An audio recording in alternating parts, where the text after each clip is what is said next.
Welcome everybody to this live recording of the Talking Dairy podcast, coming to you from Fieldays 2023. My name is Ben Chapman-Smith. I'm the host of Talking Dairy, and I'm very pleased to welcome Jenna Smith and Geoff Taylor here with me. I'll introduce them in a second. Finding people for dairy farming roles can be a major challenge, as we know. People shortages are here to stay, and we need to find ways of making our farm jobs more competitive. But how? Well, DairyNZ has recently launched a new job competitiveness tool, which includes a competitiveness calculator and other insights. These are to help dairy farmers understand how their farm assistant job offers stack up against similarly skilled jobs in non-farming sectors and attract more applicants. So here to tell us more today are Geoff Taylor, DairyNZ Associate Strategy and Investment Leader, and Jenna Smith, CEO of Pouarua Farms in Thames, who was involved in the testing and development of this tool. Geoff and Jenna, thank you very much for stopping in today. Great to be here. Geoff, tell us about the new recruitment resource and calculator for farmers. What are they and what prompted DairyNZ to build them? A few years ago, we got into development of the Great Futures in Dairying plan. And as we went through that process, it became really clear that we needed to help farmers understand what it takes to be competitive out there in the wider job market. So we know that we've got a whole lot of issues with, demographics are changing. We've got an ageing workforce, we've got a low birth rate, so we're not replacing ourselves as quickly as we should. We've got low unemployment and a real rethink on immigration at the same time as well. So there's all these pressures that are coming together and making it really, really hard to find people to come and work in dairy farming. What it means is that farmers who have been used to kind of competing in a pool within the sector, all of a sudden they're having to look outside of the sector and they're not quite sure what it takes to be competitive. So what this is about is really just highlighting to farmers or helping them to understand what it will take to be attractive to a bunch of people who don't currently work in the sector but are of the sort of attitude and skill base that farmers keep on telling us that they need. When we were developing this whole Great Futures in Dairy plan, we found that farmers didn't know what it took to be competitive and they wanted to know. So that's where this has really come from. We know that Fed Farmers and Rabobank actually produce an internal remuneration survey which tells us about jobs in the pastoral and dairy sectors, but we don't know what it takes to be competitive outside of that or with jobs in town. So the Know the Market project really set out to answer those questions, and the job competitiveness calculator is one part of that, so you can test your farm assistant role. Sure. But equally important, there's a whole lot of insights in there and case studies which I think are really valuable in just helping to understand the mindset of the people that we're trying to attract. Yeah, sure. Hey, just a quick segue. Can you tell us a bit more about that Great Futures in Dairying plan? Yeah, sure. So the Great Futures in Dairying plan was launched in 2022. It took us about 10 months to develop, and it was based on a whole lot of consultation across the sector with a wide range of farmers, with employers, with employees, and with other sector stakeholders. And Jenna was one of the farmers who was involved in that. So thank you very much to Jenna and anyone else who listens to this that was involved along the way, because their voice is really important. That plan was built on 3 themes in the end. It was built on shape up, to make sure that we are competitive and we grow and retain the people we need in the sector. And that's where this competitiveness calculator and the associated tools insights fit in. The second pillar, if you like, is to change the job, to provide modern and competitive and productive workplaces. And the third is to look in new places, which is to attract a more diverse range of employees, Sure. both ethnically or from different parts of the country. And when we were consulting, farmers told us overwhelmingly that shape up was actually the most important thing that we could do in the next 3 years to get our own act together so that we could be more attractive. And that's where the competitiveness calculator comes in. Yeah, sure. Jenna, I'd like to bring you in now. Tell us about your involvement in the project and why did you want to get involved? We were approached by DairyNZ, so we have a pretty close relationship with the team at DairyNZ, and some of the team that was involved in the wider consultation on this particular project. I guess what motivated us to get involved was that we were noticing from our own business that the labour market was getting a bit tight, and particularly at the time where COVID was starting to enter everybody's vocabulary, we saw that we were, going to lose immigration, or potentially people were going to go home and we might not know when they're coming back to our employment realms. I got a little bit frustrated with some of my, dairy farming peers in expecting that people were going to come to us to want to work for us, and really feeling like we weren't selling ourselves well enough. Why would people want to come and work for us? Why would people want to come and get up at 4 a.m. in the morning? Why would people want to work every weekend? Why would people want to do all of that and then get excrement on them? Attracting people from outside the industry is going to take a little bit more than just chucking a job up on fence posts. And so we've been pretty proactive and motivated in our space and within our networks to look into some of the urbanised areas. So we'd gone into South Auckland and particularly up around some of our marae, around Pouarua, and used the, somewhat advantage of people being displaced by COVID redundancies. And we spoke to them and said, well, hey, what's it going to take to get you 45 minutes down the road to the country? And then from that process, we learned, a few insights into what mattered to people from outside the industry, because we can speak to other farmers really well, but I guess we weren't putting that same communication effort into people from outside the industry. So I really wanted to, share that to other people, that some people don't even know we exist. So, people don't know where milk comes from. So they don't know that you're a viable job opportunity. So was really pleased to get involved with the DairyNZ team and help on this project. Excellent. Hey, tell us, how can farmers use the Know the Market resource and the calculator when looking for new farm assistance? Yeah, so pretty simply, jump on the website and have a look. The tool's there. It's super easy to use. So you can chuck in a couple of metrics like your location and what sort of operation you're using.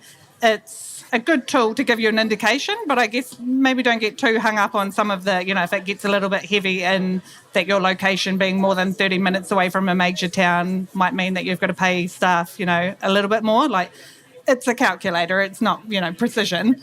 So, just jump on, have a good look. I think reading some of the testimonies that are on there and the case studies that the team did while they were running the project, for me, they were the most valuable things when I went back and had a look, really trying to understand from people that are in similar paying jobs, at similar age to, entry to work, and some of the things that really mattered to them and what would make them go dairy farming or consider dairy farming wasn't necessarily the things that we would think about. Can you give us some examples? Yeah, so I guess some had previous experiences or had friends and family that had previous experiences with dairy farming, and perhaps, they were in poor housing and they had a boss that didn't give them weekends off, and so, word of mouth travels.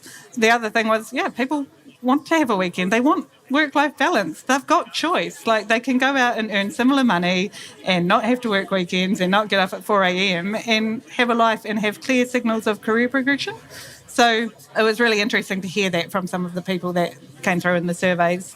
And I think if dairy farmers, took the time to really understand what other people are thinking rather than expecting them to all be like us and love our land and love our cows and can't see any other way of life, everyone's different. Geoff, I was going to ask you about this as well, about the people you surveyed who fit the profile for a dairy farm assistant role, but who aren't currently employed in dairy, same as what Jenna's been talking about. Can you tell us about the findings? What did you see? Yeah, it was really interesting, Ben, and it gives us food for thought in the dairy sector. So, as Jenna said, you can't just chuck a job up on FarmSource and expect somebody to come and fill it. For us, for farmers, they should be looking very much at hourly rates. So the top of the list for these people was good hourly rates. And if we're advertising on FarmSource, first of all, people won't see it. Second of all, when farmers put in negotiable, which is typically what they put in there, the potential applicant has absolutely no idea what that job is actually going to return to them. So we just need to be a little bit clearer about what our value proposition is to people who are looking for jobs, and we need to get it in front of them somehow. The other thing to note is that they do value time off. So how do we be a little bit more flexible? people are prepared to work longer hours so long as they have choice. That was a really clear thing that came through in the case studies. Most of them were contracted to 5 days a week and chose to work 5.5 or 6, and they knew that they would be paid for every extra hour they worked. Compare that to a salary situation in a lot of dairy farming businesses, and there is quite a lot of murkiness around what the hourly rate actually ends up being for the year. It sounds like it might be all bad, but it's not all bad. We did find that 42% of respondents, so it was a big number, actually priced a 5 a.m. start at only $1,000 to $2,000 more. So you would only have to offer them about $2,000 more at maximum to come and start at 5 a.m. in the morning. Yeah, I like my bed, so I thought it might have been higher than that. This probably goes without saying, but a good team culture is also really highly rated. It's really hard to know what that actually means. But what they did say, for 81% of them, it means having a manager that cares about them. So, how you actually demonstrate that you care about your team, that you look after their well-being, that you make it a fun place to work or a good place to work is a really important thing to contemplate when you're trying to attract people from different parts of the sector. As we said earlier, when you talk to people who are in the sector, you're talking to people who have accepted the way things are currently done. They're accepting of their current rates of pay, their current hours of work and all those sort of things. But those aren't the people that we need to come and fill our positions in the future because they're dying out quickly. We need to be attractive to a lot more people. And the last one would be career development. It's just an absolute basic. We need to help people grow. We need to give them the chance to be successful, and success will be their own definition. It doesn't mean that they're going to be the CE of Pouarua. It doesn't mean that they're going to be even a farm manager. Success is an entirely personal definition. And if we can help our staff to be successful and to grow, I think that's a win. Yeah, thanks, Geoff. Jenna, what's happening in the labour market right now? What are you seeing? We know it's tight out there. We've seen ups and downs before. Do you think it will come right? Yeah, I mean, it's a little bit like predicting the milk payout, but it's coming back. My friends at DairyNZ tell me that it has come back to pre-pandemic levels. So I think at the moment there's roughly 600 odd jobs advertised on FarmSource. Now, of course, not all jobs are advertised on FarmSource. Some surveys done back in November, December last year sort of showed that people employing staff were roughly about one staff member behind. So there's probably about 2,000 to 2,500 vacancies out there at the moment that we're short-staffed on, which I think during the height of the pandemic was around 4,500. So it's coming right. Now, whether that's because people have changed their systems and adapted and potentially working a lot harder, and we know that is happening in our communities at the moment. People are working themselves pretty darn hard to get around this. It's hard to say whether it'll come back or not, but I think what's really important is in moments like this is that we've got to really look at our businesses and figure out how we can adapt and keep them agile to the conditions we find ourselves in. And with people aren't systematic, right? Like it's not like changing your feed system to 1, 2, 3 or 4. What works for the team you've got now may not work for the next team that you bring in. And I think we've got to really think about how we fit our businesses and how we operate with people to the people that we have involved in them. And so some of the things that you put in place now, be it a higher remuneration package or better rostering systems, they might not be as important to the next people that you bring into your culture. So remain adaptive, remain agile with it. It's going to continue to be challenging, but it's not just us. It's a challenging time out there for the whole labour market. Thanks, Jenna. Geoff, lastly, tell our listeners and where they can find the Know the Market and Job Competitiveness Calculator and the other insights. This is a really simple one, Ben, thanks.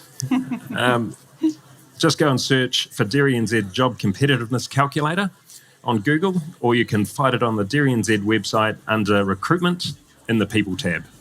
All right. Hey, thank you very much, Geoff and Jenna, for your time today, and I hope you enjoy the rest of your field days. Kia ora. Great. Thanks, Ben.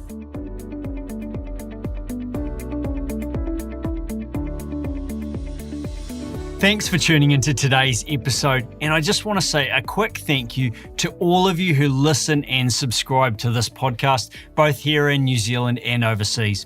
At DairyNZ, we're really grateful for your support, your feedback, and your new ideas for podcasts. And on that note, please don't be shy to drop me a line if you have any fresh ideas at talkingdairy@dairynz.co.nz. Catch you next time.